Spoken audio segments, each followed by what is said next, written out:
This is Crime Scene. On this episode, we're going to cover the kidnapping, captivity, and eventual murder of Junko Furuta.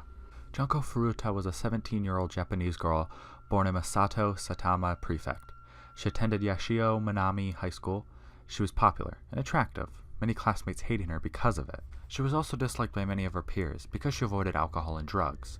Hiroshi Miyano, a known school bully who also had connections with Yakuza, had a crush on Junko, but Junko turned him down, which Hiroshi was not happy about. On November 25, 1988, Miyano and one of his friends, Nobuhiro Minato, were going around Masato looking to rob and rape local women.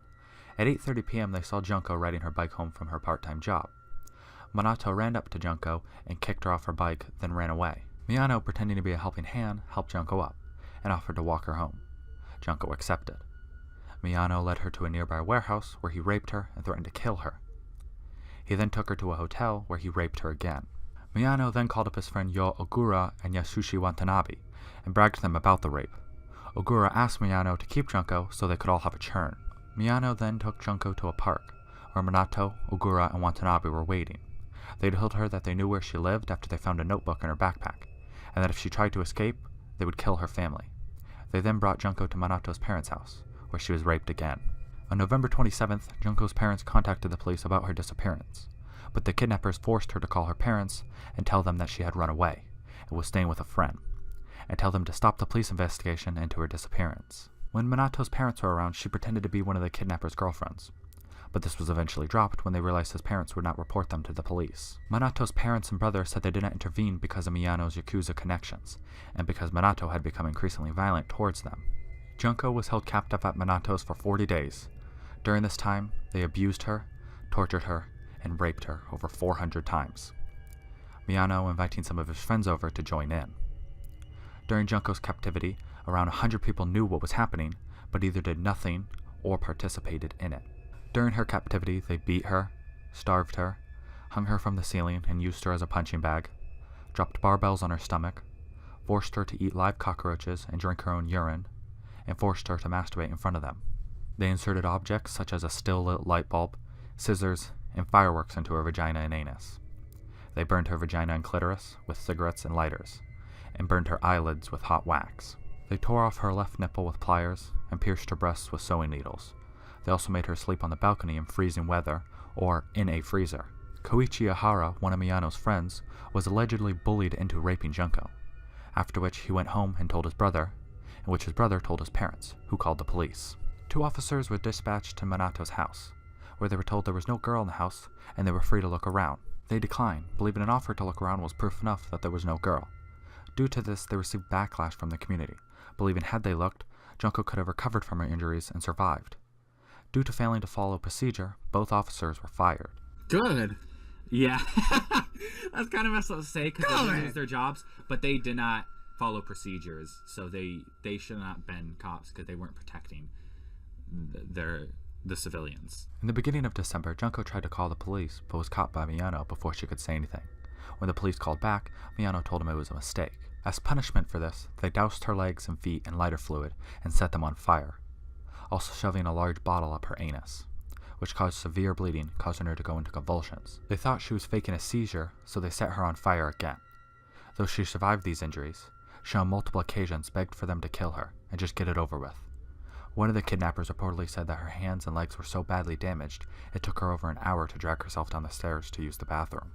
Eventually, due to the severity of the torture, she lost bladder and bowel control, and was beaten for soiling the carpets. She was unable to drink water or eat, and would vomit if she attempted to. She was also beaten for this. Junko was beaten so bad that her face was so swollen that it was difficult to make out any of her features, and her body was so crippled it gave off a rotting smell that caused the 4 boys to lose sexual interest in her. As a result, the 4 boys kidnapped and raped a 19-year-old woman who was on her way home from work, which they were eventually arrested for in January. But before that, on January 4th, the 4 boys challenged Junko to a game of mahjong, which she won. Out of anger, the boys beat her with an iron barbell, kicked her and punched her, and placed candles on her eyelids, burning them with hot wax.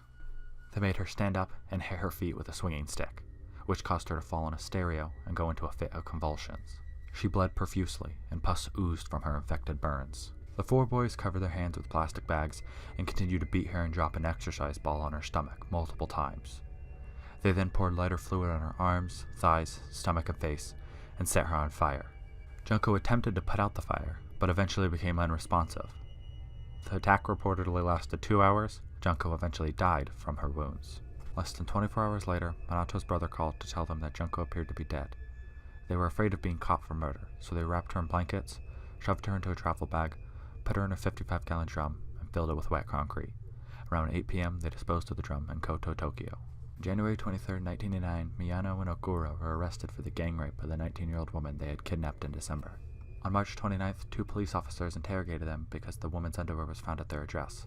During the interrogation, they led Miyano into thinking they knew about the murder. Miyano, thinking Ogura confessed, told the police where to find Junko's body. The police were confused by this confession because they were not talking about Junko, but another woman and her 7-year-old son who were murdered 9 days before Junko's abduction. That case still remains unsolved today. The police found the drum the next day, and Junko was identified via fingerprints. On April 1st, Ogura was arrested for the sexual assault of another woman and re-arrested for the murder. The arrest of Watanabe, Minato, and Minato's brother came soon after. The identities of the boys were sealed by the court due to them being juveniles at the time of the crime. However, a journalist from Shukan Bushun magazine discovered their identities and published them, stating that due to the severity of their crime, they did not deserve the right to remain anonymous. All 4 boys pled guilty to committing bodily injury that resulted in death, instead of murder. They were due to be tried as juveniles, but due to the severity of their crimes, they were tried as adults. During the trial, the judge commented, saying she was murdered so brutally at the young age of 17 that her soul must be wandering in torment. It was also reported that one spectator fainted in the gallery after hearing the details of the case. Junko's mother also reportedly had a mental breakdown and required psychiatric treatment. In July 1990, Miyano was sentenced to 17 years in prison. He appealed his sentence, but the judge sentenced him to an additional 3 years in prison. He was 18 at the time of the murder. Miyano's mother reportedly sent Junko's parents 50 million yen, which is about equal to $450,000 US. In 2004, Miyano tried to get parole, but due to an undisclosed incident, he was denied. In July 2013, he was rearrested for fraud, but was released due to insufficient evidence. Minato received 4 to 6 years, but was resentenced to 5 to 9 years upon appeal. He was 16 at the time of the murder. Minato's parents and brother were not charged. After his release, Minato moved in with his mother and has not worked since. Watanabe was originally sentenced to 3 to 4 years, but received an upgraded sentence to 5 to 7 years. He was 17 at the time of the murder. After his release, he married a Romanian woman. Ogura was given 8 years in juvenile prison. He was 17 at the time of the murder. After his release, he is said to have boasted about his role in the crime. In July of 2004, he was rearrested for assaulting Takasoto Isano, a person Ogura thought his girlfriend may have been involved with. Ogura tracked him down, beat him, shoved him into his truck, and drove him to Ogura's mother's bar, where he beat him for reportedly 4 hours, threatening to kill him, also telling him he's killed before and knows how to get away with it. He was sentenced to 7 years for the assault and has since been released. Ogura's mother allegedly vandalized Junko's grave, stating that she ruined her son's life.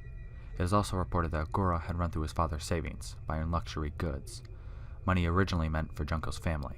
Junko's parents were appalled by the sentences that they were given and won a civil suit against Minato's parents in which the crimes were committed in their house. The headmasters at Junko's school presented Junko with a graduation certificate so she could graduate with her class.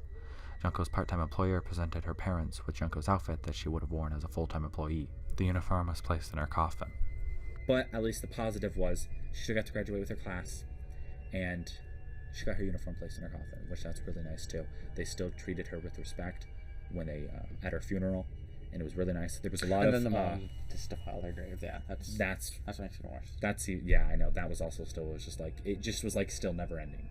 But a lot of people at her funeral too gave great eulogies. Many of her classmates saying how she was far too young for this, and it is so sad because she was such a bright student and had like such a great future. But again, like I said at the start of this, I don't want this to be a case about anything else except this happened. Learn, like, I guess there's nothing maybe you can really learn from it. I guess be careful and wary of strangers. But it really was a case where she just had her own emotions, said, no, I don't like you, and then this happened. But I mean, it's kind of a case of just be careful who you trust and what you do. And it's a case of remember this poor girl.